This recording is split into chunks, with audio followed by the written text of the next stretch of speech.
Premkumar sir Maruthupandi அப்படின்னு தன்னுடைய அன்பு நண்பன் அவனுடைய வாழ்க்கையை நோட் பண்ணி அங்கேருந்து இன்ஸ்பயர் ஆகி மேலும் படம் எடுக்கிறா அப்படின்னு அதெல்லாம் எனக்கு படிக்கும் போதே அழுதுட்டேன். ஏன்னா அந்த மனசு இப்படி இருக்கா அப்படியே பிரேம. ஆயுர்வேதம் ஒரு பொக்கிஷம் நம் ஆயுள் நீட்டக்கும் அற்புதம். Doctor Srivarma's. Meenakshi Academy of Higher Education and Research. Admissions open. Apply online. ஆச்சி பாதாம் ட்ரிங்க். ஆச்சி பாதாம் ட்ரிங்க் ஒன்று வாங்கினா ஒன்று ஃப்ரீ. 96 டைமில் ஒரு இன்டர்வியூ பண்ணும்போது இந்த மனுஷன் டேரக்டர்லாம் இல்லை நம்ம தான் அவர் அப்படிங்கிற மாதிரியா இருக்கும். ஒரு கனெக்ட் ஒன்று கொடுத்துட்டாரு. பிரேமன்னா மட்டும்தான் நம்ம அன்றாடம் வாழக்கூடிய வாழ்க்கையில நமக்கு அண்ணன் தம்பிங்களா நமக்கு சொந்த பந்தமாக இருக்குங்களோட வாழ்க்கையிலேருந்து கதைகள் இருக்கிறார். அது படம் முடியும் போது இந்த மனிதன் தான் அவன், இந்த மனிதன் தான் அவனு காட்டி கொடுக்குறாரு. நான் படிக்கும்போது ரொம்ப நெஞ்ச நக்கிற மாதிரி இருக்கேன். இதெல்லாம் எப்படி நான் சொதப்பிடாதானே அப்படின்னு 96 ஒரு சீனை ஒன்று சொல்லி நீ எழுதி பாரு அந்த சீனை எப்படி இருக்குன்னு பாருங்க. இங்கே மொக்கையாக தான் இருக்கு. விஷுவலில் பார்த்தா அது விழுந்து விழுந்து நமக்கு காதல் வருது. ஓ இதுதான் உங்க மேஜிக்கா. திரைமொழி கரைச்சி குடிச்சு வச்சிருக்காரு. இந்த காட்சியை அழ வைக்கிறது எப்படி செய்யணுங்கிற அந்த மேக்கிங் ஸ்டைலும் ஒரு நல்லா தெரியும். மனிதனாவே அவர் வந்து பண்பட்ட மனிதர். அந்த மனசுல இருந்து நல்லதானே வரும்.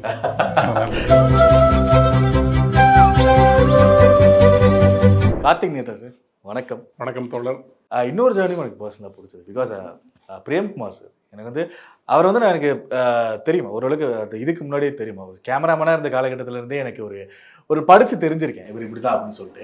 96 டைமில் ஒரு இன்டர்வியூ பண்ணும்போது இந்த மனுஷன் டேரக்டர்லாம் இல்லை நம்ம தான் அவர் அப்படிங்கிற மாதிரியா இருக்கும். ஒரு கனெக்ட் ஒன்று கொடுத்துட்டாரு. எனக்கு நான் இதில் என்ன கேட்கணும்னா ஆல்மோஸ்ட் கிட்டத்தட்ட ஒரே டியூன் மாதிரி 96 வர லைஃப் ஆஃப் ராமும் ஜேர்னியும். ஆனால் அந்த பாட்டில் இருக்கிற ஒரு ஷாட்டை எடுக்கணும்னா அதுக்கு அவ்வளோ கஷ்டங்கள் இருக்கும். அது எனக்கு எப்படி அமைஞ்சதுன்னு சொல்லுங்கள். லிரிக்ஸுக்கு ஏற்ற மாதிரி விஷுவல்ஸ் அமைஞ்சுதா இல்லை விஷுவல்ஸ்க்கு ஏற்ற மாதிரி லிரிக்ஸ் அமைஞ்சுதா? எனக்கு லைஃப் ஆஃப் ராம் ஒரு சைடு இருந்தது. எனக்கு அது பார்த்தோன்னு ஒரு வியப்பு இருந்தது. இந்த கேள்வி எனக்கு எப்படி கிரியேட் ஆச்சுன்னா இந்த ஜேர்னியோட தமிழ் வெர்ஷன் பார்க்கவும் தான். நீங்கள் ஒவ்வொரு வரியுமே அந்த விஷுவலுக்கு ஏற்ற மாதிரி அப்படியே இருக்கும். அது எப்படி அமைஞ்சது அப்படிங்கிறது எனக்கு தெரியல. அதை சொல்ல முடியுமா? ஜேர்னி பண்ணும்போது அவங்க லொக்கேஷன் பார்த்துட்டு இருந்தாங்க. நான் பாட்டு எழுதிட்டு இருக்கும்போது. ஓகே. ஆமாம், நான் பாடல் எழுதிட்டு இருக்கேன். லொக்கேஷன் அப்போ தான் பார்த்துட்டு இருக்காங்க. கருத்து நீ பண்ணி முடிச்சுட்டு அப்படியே நேரம் அனுப்பிச்சிரு, நாங்கள் அப்படியே ஷூட்டிங் போயிடுவோம் அப்படின்ட்டாரு. லொக்கேஷன் தேடிட்டு இருந்த டைம் அவங்க. சரி. நான் என் மனசுக்குள்ளே வழக்கமாக அந்த நல்ல ஆழமாக பதியக்கூடிய மாதிரி படிமங்கள் அந்த எல்லா இமேஜரி எல்லாத்தையும் போடுறேன். நான் போடுறதில்ல, அது ஒரு ஃப்ளோவில் வந்துகிட்டே இருக்குது. நான் அந்த சுச்சுவேஷன் எனக்கும் நான் அனுபவப்பட்ட ஒரு சுச்சுவேஷனு. அந்த பயணம் போகிற இடங்கள்லாம் நம்ம பார்க்குறோம் இல்லையா, பயணம் எப்படி நம்ம கண்ணை திறக்குதுன்னு ஒன்று இருக்கு இல்லையா, அந்த அகக்கண்ணை. அதை நானும் நல்லா ஸ்மெல் பண்ணியிருக்கேன், டேஸ்ட் பண்ணியிருக்கேன். அதனால் அந்த டியூன் அதுக்கேற்ற மாதிரி லைஃப் ஆஃப் ராமில் இருக்கிறத விட இதில் ஒரு வேகம் மேலே இருக்கும். ஆமாம், ஒரு அப்படியே அந்த இதில் ஓடுற மாதிரி தான் இருக்கும். அருவியில் வந்து சீசாடுற மாதிரி தான் அது அந்த பாட்டு டியூனு. அதனால் இப்போ அந்த படிமங்களை போட்டு நிறச்சிருவோம்டா அப்படின்னு மைண்ட் அதுவாக நினச்சிக்கிட்டு. நீங்கள் சொன்ன விஷுவல் வைஸாகவே இது அப்படி தான். இங்கே வந்து ஓகே அந்த ராம் கேஷுவலாக இருக்காரு. இங்கே டப்புன்னு பார்த்தா ஒரு அப்கிரேடட் வெர்ஷன் மாதிரி ஒரு பேராஷூட் வெர்ஷன்லாம் ஒன்று இருக்கும். ஆமாம் ஆமாம் ஆமாம். அதனால் அது இந்த பாட்டு எழுதும் போது என் மைண்ட் எப்படி இருந்ததுன்னா, உண்மையாலுமே என்னோட மனம் இருந்து, ஆமாம் ஜேர்னி எழுதும் போது என்னோட மனமே இருந்தது என்ன மாதிரின்னா, ஒரு சுய விசாரணைக்குள்ளே ரொம்ப ஆழமாக என் மனசு போயிட்டு இருக்கு. அதுக்கப்புறம் இந்த 2 வருஷம் கழிச்சு வந்துச்சுன்னு நினைக்கிறேன். நான் என்னை ரொம்ப ஆழமாக தேட ஆரம்பிச்சு அந்த என்னோட பழக்கங்கள்லாம் வெளியே வரத்துக்கு திறந்துக்கிட்டு இருக்கு. ஒன்று ஒன்றா பாதை கிடைக்குது. ஓகே நீ அந்த மேலே அதை விட்டு போறடா அப்படிங்கிறது என் மனசுக்குள்ளே தெரிஞ்சுக்கிட்டே இருக்கு. இந்த பாதையில் போயிட்டே இருக்கும்போது அந்த திறப்பு நடக்கிற இடம் இருக்கு இல்லையா, அங்கே தான் இந்த பாட்டு அவர் எனக்கு கொடுக்குறாரு. மனம் தன்னை திறந்து ஓகே உனக்கான இடம் இதுதான் அப்படின்னு காமிக்கும் போது அங்கே நம்ம நினைக்கிறது நின்றுட்டு இருந்தால் எப்படி இருக்கும், அந்த மாதிரி ஒரு டியூன் மூலமாக எனக்கு வந்து வருது. அதனால் அப்படி வச்சு நொறுக்கியாச்சு. ஆமாம், அந்த மெட்டோட மேஜிக் அதில் பெரிய பங்கு உண்டு. அந்த மாதிரி ஒரு பித்து நிலைக்குள்ள அந்த மெட்டு இல்லைன்னு வச்சுக்கோங்களேன், வாய்ப்பு இல்லை. ஆமாம், அந்த பாடல் பார்த்தீங்கன்னா அப்படி படியில் ஏற மாதிரியே தான் இருக்கும். அப்படி தான் இருக்கும். வரிகளும் அதுக்கேற்ற மாதிரி அமையணும் இல்லையா. ஒரு பறவை மெல்ல இமேஜாக சொல்லணும்னா, ஒரு பறவை படியில் அப்படி சும்மா தத்தி மேலே ஏறி கடைசி படியிலேருந்து அப்படி பறந்து போகிற மாதிரி தான் அந்த பாட்டு. பிரேம்குமார் அவர்களும் அவரோட ஒரு point of view thought process வந்து ரொம்ப இயற்கையோட மிக்ஸ் ஆகிருக்கும். ரொம்ப இயற்கையோட மிக்ஸ் ஆகிருக்கும். அது 96 அது நம்ம அதை பார்த்துருக்கோம். பட் மெய்யழகன்ல இன்னும் உள்ளே போய் ஒன்று பண்ணிட்டாரு. அலசி ஆராய்ச்சி வெளில எடுத்துகிட்டு வந்த மாதிரி இருந்தது. பட் ஹானஸ்டாக நான் சொல்கிறேன், எனக்கு மெய்யழகன் இன்னும் கொண்டாடப்பட்டிருக்கணும் அப்படிங்கிற ஒரு ஃபீல் இருந்தது. தியேட்ரிக்கலாக சொல்கிறேன், ஓடிடி அது ஃபைன், ஓகே. தியேட்ரிக்கலாக எனக்கு ஒரு ஃபீல் இருந்தது. அது டிஸ்கஷன் இருந்திருக்கா உங்களுக்குள்ள ஏதாவது, இல்லை அவர் ஏதாவது ஷேர் பண்ணியிருக்காரா? நாங்கள் அதை பற்றிலாம் அதை மக்கள்கிட்ட போய் சேர்ந்துங்கிற ஒரு இதுதான். இன்னொன்று பிரேமனாட்ட நான் ரொம்ப நுட்பமாக பார்த்தது என்னென்னா, நம்ம மனசுக்குள்ளே ஏதாவது ஒரு தாட் ஒன்று உருவாகும், ஏதாவது ஒரு சின்ன ஒரு உள்ளொளி ஒன்று வரும், அதுலேருந்து கதைகள் டெவலப் பண்ணுறவங்கள பார்த்துருக்கேன். இல்லை பிறமொழி படங்கள் வாயிலாக இன்ஃப்ளூயன்ஸ் ஆகி அந்த மாதிரி ஒரு படம் பண்ணோம் அப்படின்னு அங்கேருந்து இன்ஸ்பயர் ஆகி படம் பண்ணவங்க, திரைக்கதை எழுதுனவங்கள பார்த்துருக்கோம். நாவல், சிறுகதைகள், போயட்ரி இப்படி படித்து பார்த்தவங்க இல்லையா. நான் ஃபஸ்ட்டு முறை என் வாழ்க்கையில் பாலானா கூட பிரேமனுக்கு அப்புறம் தான் பாலாவனையும் நான் பார்க்குறேன். பாலாக்கு அப்புறம் தான் ஒர்க் பண்ணேன். பிரேமனா மட்டும்தான் நம்ம அன்றாடம் வாழக்கூடிய வாழ்க்கையில் நமக்கு அண்ணன் தம்பிங்களாக நமக்கு சொந்த பந்தமாக இருக்கவங்களோட வாழ்க்கையிலேருந்து கதைகள் எடுக்கிறாங்க. இலக்கியத்தில் பல பேர் உண்டு இன்ஸ்பயர் ஆகி ஒரு ஃபிக்ஷனேட்டாக அது பண்ணுவாங்க. நேரில் தான் சந்தித்த மனிதர்களை வச்சுக்கிட்டு படம் பண்ணுறாரு. அது படம் முடியும் போது இந்த மனிதன் தான் அவன், இந்த மனிதன் தான் அவனு காட்டியும் கொடுக்குறாரு. இது அதனால தான் அந்த ஈர்ப்பு நமக்கு கிடைக்குது. நம்ம ஒரு புத்தகத்தின் வாயிலாக ஒரு எக்ஸ்பீரியன்ஸ் நமக்கு கிடைச்சாலுமே அந்த நேர் அனுபவம் ஒன்று இருக்கு இல்லையா, அது நமக்குள்ளே கொடுக்குற அந்த நெருப்பு வந்து அபரிமிதமானது. அந்த நெருப்பு அது நம்ம உயிர்ப்பான நெருப்பு. அது நம்ம இங்கே எதுவுமே பண்ண முடியாது. அது அப்படி மருதுபாண்டி அப்படின்னு தன்னுடைய அன்பு நண்பன், கல்லூரி நண்பன், அவனுடைய வாழ்க்கையை நோட் பண்ணி அங்கேருந்து இன்ஸ்பயர் ஆகி மேலும் ஒரு படம் எடுக்கிறாப்புல. 96ங்கிறதும் அதே மாதிரி தன்னோட வாழ்க்கையில் பார்த்த, நேருக்கு நேராக பார்த்த ஒரு காதல் தோல்வி பற்றி எடுக்கிறாரு. அடுத்த படமும் அதே மாதிரி தான் பண்ண போகிறாரு. கதைகள் எனக்கு தெரியும், 2 சரி அடுத்தடுத்து பண்ண போகிறோம். ஓகே, 96 2 இல்லாமல் ஆமாம் நிறைய கதைகள் வச்சுருக்காரு. கதையாக வச்சிருக்காரு, நீங்கள் சொல்ல நாவலாக வச்சிருக்காரு. ஆமாம், நாவலாக வச்சிருக்காரு, புக்லெட்டாகவே ரெடி பண்ணி வச்சுருக்காரு. Okay okay. வேறு எங்கேருந்துமே ஒரு இன்ஸ்பயர் ஆகிறதே இல்லை. அன்றாடம் தான் பார்க்கக்கூடிய மனிதர்கள்லேருந்து எடுக்கிறாரு. அதனால தான் நமக்கு அவ்வளோ நெருக்கமாக தெரியுது. இன்னொன்று அந்த திரைமொழி கரைச்சி குடிச்சு வச்சுருக்காரு. ஆமாம், எப்படி இருக்கணும் அப்படிங்கிறது.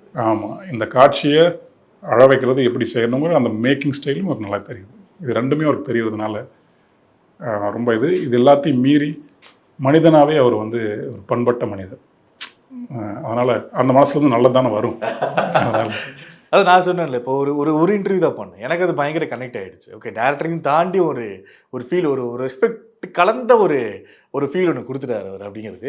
அண்ட் ஒவ்வொரு மியூசிக் டேரக்டர் கூட நீங்கள் ஒர்க் பண்ணியிருப்பீங்க. இப்போ ஏஆர் ரஹ்மான் சார் வரைக்கும் ஒரு ட்ராவல் ஒன்று இருக்குது. பட் எனக்கு பர்சனலாக வந்து எல்லாருக்குமே நான் சொல்கிறேன், இப்போது கோவிந்த் வசந்தா அண்ட் கார்த்திக் நேதா, இது சம் மேஜிக்கல் மூமெண்ட் இல்லையா. ஏன்னா இப்போ அந்த வார்த்தைகள் மேலே எனக்கு பெருசாக உடன்பாடு இருந்தா, ஓவர் ரேட்டட் அண்டர் ரேட்டட் அப்படின்னா நான் அதுக்குள்ளே வரவே இல்லை. பட் அது சொல்லும்போது எனக்கு இது எப்படியா, இப்போ டிஜிட்டல் வைஸாகவே சொல்கிறேன், அந்த மனுஷன் பாட்டு இவ்வளோ போட்டால் இவ்வளோ போகுது, இந்த மியூசிக் டேரக்டர் பார்த்து கோவிந்த் வசந்தா பாட்டு அவ்வளோதான் போகுது அப்படிங்கிற மாதிரி ஒன்று இருக்கும்.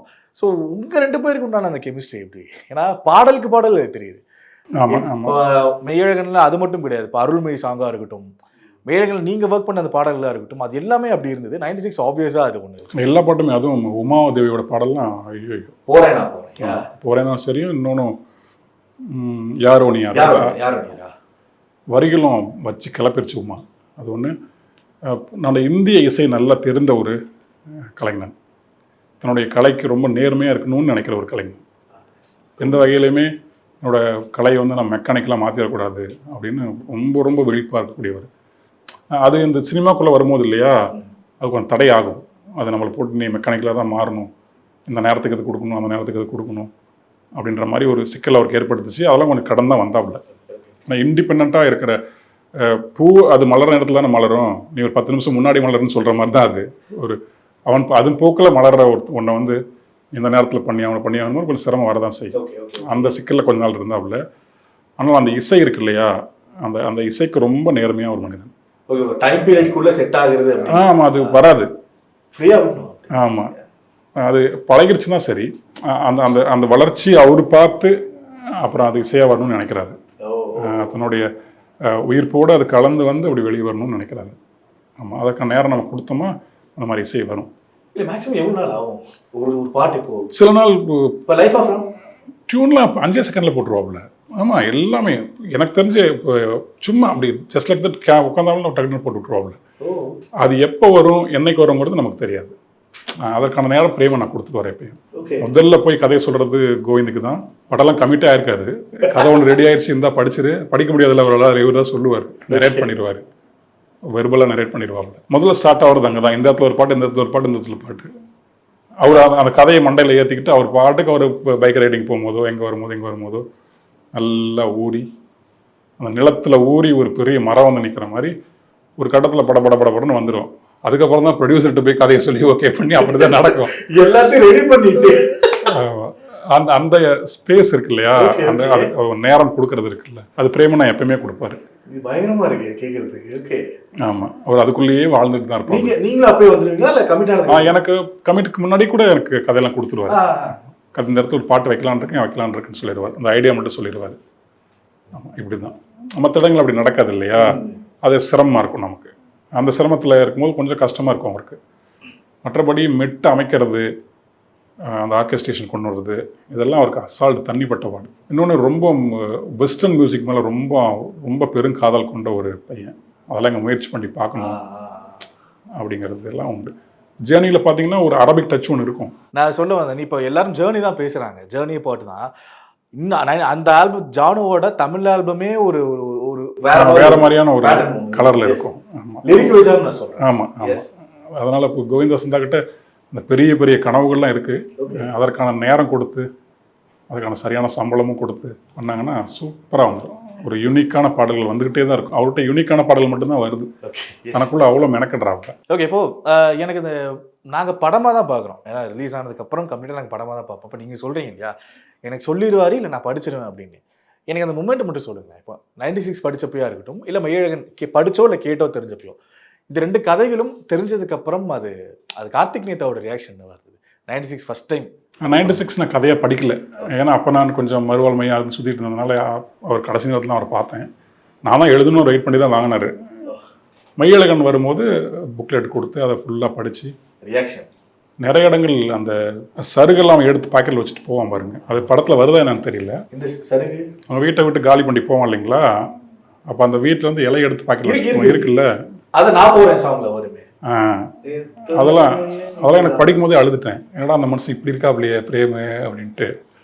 நிறைய இடங்கள் சொல்ல போனால் அந்த படத்தில் நிறைய இடங்கள் எனக்கு குழப்பமாக இருந்தது. இடம் என்னென்னா, இதெல்லாம் விஷுவலாக எப்படி வரும் படிக்கும்போது ரொம்ப ட்ராமாவாக தெரியுது நமக்கு. நான் வந்துட்டு கேட்டேன், ஆனால் படிக்கும்போது ரொம்ப நெஞ்ச நக்கிற மாதிரி இருக்கேன். இதெல்லாம் எப்படி நான் சொதப்பிடாதானே அப்படின்னு. 96 ஒரு சீனை ஒன்று சொல்லி, இது உனக்கு நான் எழுதி கொடுக்குறேன், இல்லை நீ எழுதி பாரு அந்த சீனை எப்படி இருக்குன்னு பாருன்னாரு. நான் எந்த சீன் எழுதி பார்த்தேன்னா, ஆமாம் நமக்கு தெரிஞ்சுக்கணும்ல. இப்போ எழுத்தில் இருக்கிறது எப்படி விஷுவல் அப்படி மாறுதுன்னு நமக்கு தெரியணும். அவர் இப்படி கை வச்சுப்பா ஸ்கூல் டேஸ்ல. ஆமா, அந்த கையை கீழே விழுந்துருவான்ல, அந்த சீனை எழுதி பார்த்துட்டு படிச்சு பார்த்தேன். நம்ம மொக்கையா தான் இருக்கு, இங்கே மொக்கையா தான் இருக்கு. விஷுவல்ல பார்த்தா அது விழுந்து நமக்கு காதல் வருது. ஓ இதுதான் அவங்க மேஜிக்கா அப்படி ஒவ்வொரு சீனையும் பார்க்கும்போது நமக்கு அந்த இதுல போகும்போது அந்த வீட்டை திரும்பி எம்டியான வீட்டை திரும்பி பார்த்துட்டு போறதெல்லாம் படிக்கும்போது நமக்கு ஒன்றும் இதாக இல்லை, என்னடா இப்படி இருக்கு அப்படின்ட்டு தான் இருக்கு. ஆனா அது விஷுவலா மாறும்போது அது ஏன் அங்கே அப்படி வைக்கிறாங்கன்னு அப்புறம் தான் போய் இல்லை. இப்போ நீங்கள் சொல்கிறது கரெக்டாக தான். இப்போ இதை வந்து படம் ஆரம்பித்து ஒரு 20-25 நிமிஷத்தில் அந்த ஃபீலை கொடுக்கறது அப்படிங்கிறது இயல்பு. ஓப்பனிங்காக தான் இருக்கும். நீங்கள் சொல்கிற சருகு சீன்லாம் ஓப்பனிங் சீன். ஆமாம், கோவிலேருந்து வீட்டுக்கு போயிட்டு காலி பண்ணிட்டு போயிட்டு அந்த ஒவ்வொன்றா எடுத்து வைக்கிறதுல ஓப்பனிங் சீன். அந்த கடத்துறது அப்படிங்கிறது ஏன்னா படிக்கும்போது எனக்கு அப்படி எப்படின்னு தெரியுதுன்னா, ஒரு வீட்டை விட்டு வெளியே போகிறான், கதவெல்லாம் அடைச்சிட்டே போகிறான், அப்படிதான் இந்த டிஸ்கிரிப்ஷன் தான் இங்கே இருக்குது. அது தேட்டரில் பார்க்கும்போது அப்படி இல்லை. அந்த ஒவ்வொரு லைட்டு ஆஃப் ஆகும்போது நமக்கு நெஞ்சு பதறுது. ஓ இதுதான் ஃபிலிம் மேக்கிங் அப்படின்னு. அங்கேயே ஒரு கம்போசரோட டச்சு. ஆமாம், அவர் சும்மா இருக்க மாட்டார் அவரும். அப்புறம் தான் புரிஞ்சது, ஓகே இந்த ரைட்டிங் எவ்வளோ இம்பார்ட்டன்ட், அந்த ரைட்டிங் எவ்வளோ அழகாக எடுக்கிறது எவ்வளோ இம்பார்ட்டன்ட். இது ரெண்டுமே ஒரு காவடியின் சரி பாதியாக இருக்கணும், இல்லைன்னா காவடி தூக்க முடியாது. ரெண்டுமே அவர் தெரிஞ்சு வச்சுருக்காரு. சார் எனக்கு ரொம்ப நீங்கள் உங்களோட வரிகள் மாதிரி தான் இருக்குது எனக்கு இப்போ ஃபீல்.